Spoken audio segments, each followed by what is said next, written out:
अस्सलामुअलैकुम वरहमतुल्लाहि वबरकातुह। अल्लाह ने किस तरह हमें आज़माइशों के दौरान सब्र और शुक्र की तालीम दी है। सूरत अल-बकरा आयत 155 से 157 तक।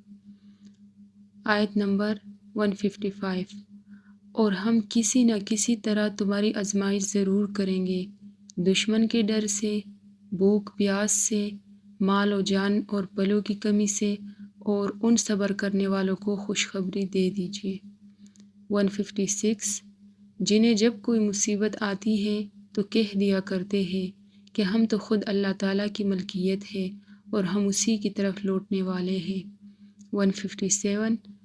उन पर उनके रब ताला की नवाजिशें और रहमतें हैं और यही लोग हिदायत याफ्ता है।